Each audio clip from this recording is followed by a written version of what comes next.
여수시청사 별관 증축과 관련해 찬반 대립이 격화되고 있습니다. 시청 별관 신축을 찬성하는 현수막을 게시하도록 여수시가 관변단체에 강요했다는 주장이 나왔는데 양측의 입장을 들어봤습니다. 초중학교, 중고등학교를 하나로 통합하는 방안이 추진되고 있습니다. 학생 수 감소에 따른 보육지책이지만 교육혁신의 계기가 될 수 있다는 시각도 있습니다. 깊이 있는 사회적 논의가 시작돼야 할 시기라고 생각합니다. 일본 참돔 수입이 법무를 이루면서 지역 양식장에 비상이 걸렸습니다. 내일 모레 추석인데 지금 이렇게 많이 남아갖고 있는데 다 못 팔지. 산지 가격 폭락이 참돔에 이어 방어로도 확산될 전망이어서 더 걱정입니다. 코로나19로 인한 도내 첫 사망자가 발생했습니다. 조선대 병원에서 치료 중이던 순천의 80대 남성이 끝내 숨졌습니다. 여러분 안녕하십니까? 월요일 밤 여수 MBC 뉴스데스크 시작합니다. 전남 지역의 학생 수 감소세가 심각합니다. 이제 20만 붕괴도 코앞으로 다가왔습니다. 5년 뒤면 도내 초중고교의 절반은 전교생이 60명도 안 될 거라는 비관적인 전망까지 나오고 있는데요. 학년제 개편 카드까지 대안으로 나왔습니다. 초중 9학년, 중고 6학년 학교가 생긴다는 얘기인데요. 제도적으로 가능할지 또 대안이 될 수 있을지 조희원 기자가 취재했습니다. 전교생이 28명뿐인 구례군 상동면의 한 중학교. 지난 2000년 인근의 한 초등학교와 통합됐습니다. 하지만 달라진 건 교장과 교감이 한 명씩이 됐다는 것뿐 서로 교류조차 없어 사실상 다른 학교로 운영되고 있습니다. 이처럼 이름뿐인 통합학교로 운영되고 있는 학교는 전국 100여 교 이상. 전라남도 교육청은 앞으로의 단기 중점 과제로 이 같은 통합학교를 개혁하는 안건을 꺼내들었습니다. 초중등학교가 통합된 9학년제, 중고등학교가 통합된 6학년제를 만들어 인적과 물적 자원을 공유하는 것이 골자입니다. 전남의 지역을 활용한 생태교육을 추가하고 작은 학교의 장점인 마을교육과 연계하면 서울 등 타 지자체의 학부모들의 수요도 끌어낼 수 있을 것으로 보고 있습니다. 학교를 생태적으로 재구성하고 그리고 학습자들의 학습 활동에 맞는 그런 공간, 학교 공간을 혁신하고 많은 도시 학생들의 유학을 이렇게 불러올 수 있다고 생각합니다. 실제로 핀란드의 경우 이미 초중등학교를 통합한 9학기제를 운영하고 있고 미국과 일본 역시 부분적인 통합학교를 도입해 운영하고 있습니다. 문제는 이처럼 실질적인 통합학교가 운영되려면 교원 자격증 제도가 개정돼야 한다는 겁니다. 현행법대로라면 교대와 사범대가 나눠져 있어 교사들이 초등학교와 중고등학교를 교차 근무할 수 없기 때문입니다. 교사대 통합과 관련한 논의와도 관련이 돼 있고 여러 가지 교육 전체적인 시스템을 바꾸는 문제와 관련이 돼 있어서요. 이 문제에 대한 깊이 있는 사회적 논의가 시작돼야 할 시기라고 생각합니다. 교원 자격증 제도를 개정하는 방안은 다음 달 7일 시작될 교육위원회 국정감사에서 본격적으로 논의될 전망입니다. MBC 뉴스 조희원입니다. 지역 해상양식장의 주 어종 가운데 하나인 참돔이 요즘 산지 가격 폭락으로 매물단지가 됐습니다. 도쿄올림픽을 위해 비축됐던 일본산 활어가 대량 수입되면서 공급량이 크게 늘었기 때문인데요. 어민들은 정부가 수입량을 조절해야 한다고 주장하고 있지만 주변 사정이 녹록지 않습니다. 강서영 기자가 취재했습니다. 전남 여수의 한 해상 양식장에 2kg 안팎의 대물 참돔들이 꽉 들어찼습니다. 1kg 남짓일 때가 가장 팔기 좋은 시점이지만 출하 시기를 놓치다 보니 바다 어장에서 몸집만 커져버린 겁니다. 보시는 것처럼 가두리 양식장에는 제대로 팔리지 못해 크기가 커진 참돔들로 가득합니다. 물량 적체가 가중되다 보니 요즘 가격은 킬로그램당 8,500원 선으로 지난해보다 20% 넘게 떨어졌습니다. 내일 모레 추석인데 지금 이렇게 많이 남아갖고 있는데 다 못 팔죠. 마음이 너무 아프죠. 수협은 도쿄올림픽을 위해 비축됐던 일본산 참돔이 올림픽 연기 이후 대량 국내로 유입된 데 따른 현상으로 보고 있습니다. 실제로 올해 일본산 활참돔 수입량은 250여 톤으로 지난해보다 40% 이상 늘어나 산지에서는 수입량을 조절해야 한다는 요구가 거셉니다. 정부 통계는 20% 하락이라고 하는데 실제 그 어장의 어민들이 지금 가격 폭은 한 40% 하락폭에 이게 팔고 있습니다. 일단 일본 때문에 우리나라 어민들이 죽을 지경에 있습니다. 그러나 수입량을 제한하거나 검역 비율을 높여 간접적으로 수입량을 조절하는 방안은 무역 보복의 빌미를 줄 수 있다는 것이 해양수산부의 입장입니다. 이것을 국가 차원에서 보조하고 수급 조절을 하고 또 지원해주지 않으면은 우리 활어, 어류, 양식 어가들은 도산할 수밖에 없습니다. 참돔에 이어 가을 어종인 방어도 다음 달이면 본격적으로 국내에 밀려들 상황.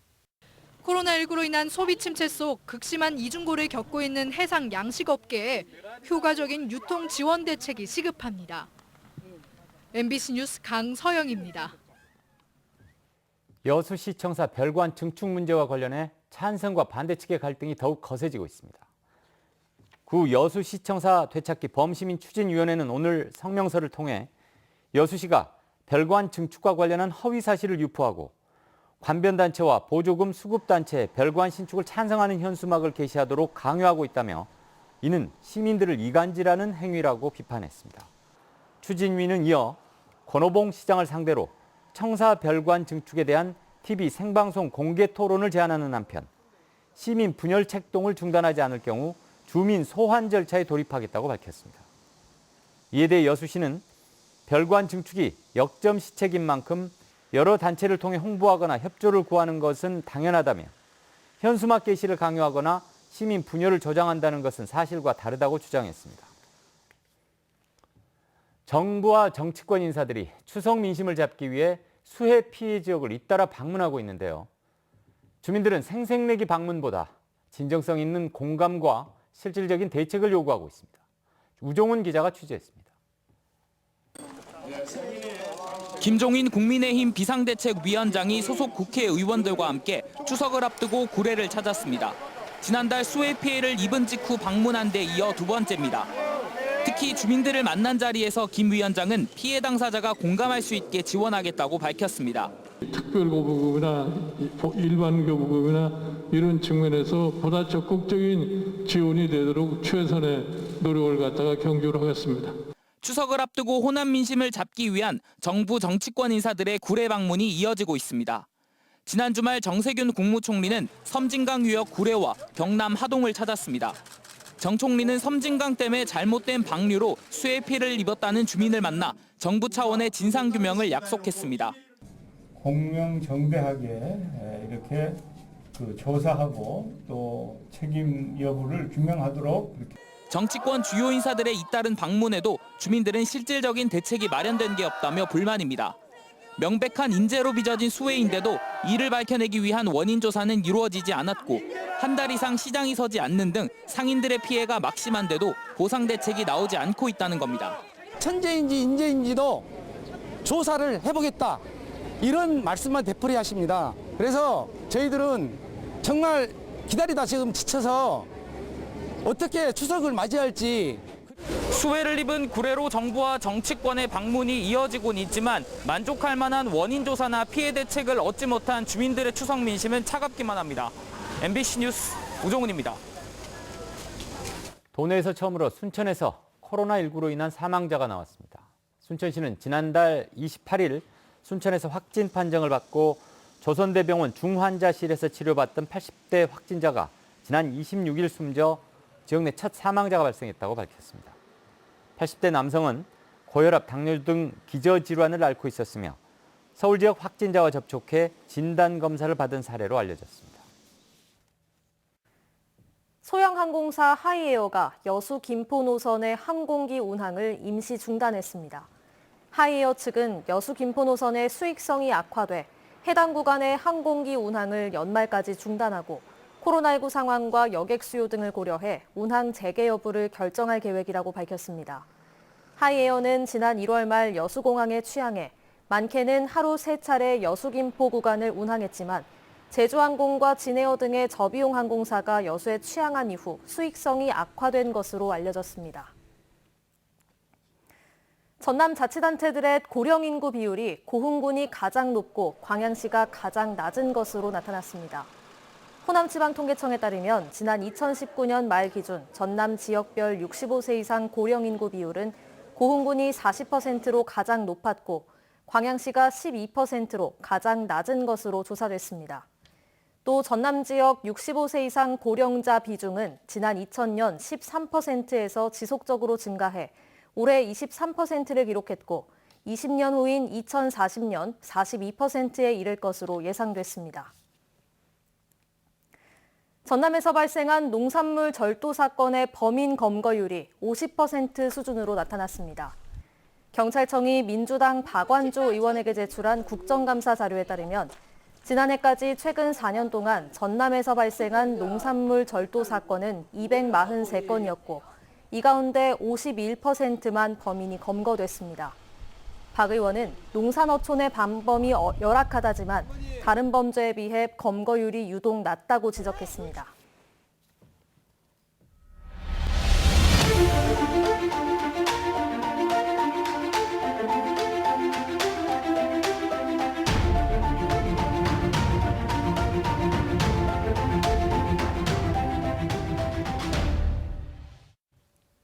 코로나19로 배달 수요가 늘면서 배달 앱 이용도 크게 증가하고 있는데요. 문제는 높은 수수료입니다. 이런 수수료 부담을 낮추기 위해 도시권뿐만 아니라 농촌 지역 지자체들도 공공 배달 앱을 속속 도입하고 있습니다. 김양훈 기자가 취재했습니다. 강진읍에서 분식점과 순대국밥집을 운영하고 있는 김호석 씨. 최근 강진군이 주도하는 공공 배달 앱 서비스에 가입했습니다. 무엇보다 배달 앱 수수료가 없다는 점이 가게를 운영하는 데 가장 큰 도움이 되고 있습니다. 민간 배달 앱은 수수료가 9에서 한 13% 정도 나오니까 많이 부담이 됩니다. 근데 공공 앱 같은 경우에는 수수료가 일단 없어서 많은 도움이 되고 있습니다. 이달 초부터 운영을 시작한 강진 배달 앱에는 8개 업종 30여 개 점포가 등록돼 있습니다. 점포별 메뉴 사진과 가격 정보가 게시돼 있어 편리하게 음식을 주문할 수 있습니다.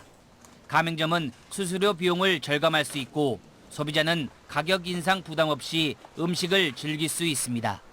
공공 배달 앱을 통해서 소상공인과 소비자의 부담을 줄여서 저희 지역 상권 활성화에도 긍정적인 영향을 끼칠 것으로 기대하고 있습니다. 강진 배달 앱에서는 음식 주문뿐만 아니라 강진군 특산품 쇼핑도 가능합니다. 하지만 한계도 있습니다. 아직 등록업체가 많지 않고 기존 앱에 길들여진 소비자의 눈을 돌려야 합니다.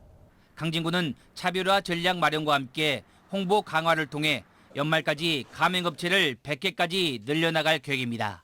MBC 뉴스 김양훈입니다. 도내 배 생산량과 재배 면적이 점차 줄고 있는 것으로 조사됐습니다. 더불어민주당 주철현 의원이 농식품부의 자료를 검토한 결과 최근 10년 동안 도내 배 생산량은 12만 7천 톤에서 5만 1천여 톤으로 60% 이상 줄어 전국 평균 57%를 웃돌았습니다. 이에 대해 주 의원은 봄철 냉해 등 기후변화와 소비자 수요 감소에 대응할 수 있도록 정부의 대책 마련을 촉구했습니다. 정의당의 신임 전남도당위원장에 이보람이 의원이 선출됐습니다. 이 위원장은 당선 인사를 통해 당원들의 의견이 의정활동으로 제도화할 수 있도록 하겠다며 민생 현안을 적극적으로 챙겨 다음 지방선거에서 승리하겠다고 강조했습니다. 정의당 전남도당은 또 김미애 순천시 위원장을 포함해 5명의 지역위원장 선출도 마무리했습니다. 집중호우로 피해를 입은 전라남도에 특별교부세가 긴급 지원됩니다. 행정안전부는 피해 복구에 나서고 있는 지자체에서 비용 부담으로 사업이 지연되지 않도록 특별교부세 3천여 원을 지정하고 이 가운데 전남에 808억 원을 지원할 계획입니다. 지난 7월부터 8월 사이 내린 폭우로 도내에서는 이재민 5,200여 명이 발생했으며 사유시설과 공공시설 등의 피해 규모만 1,900여 원에 달합니다.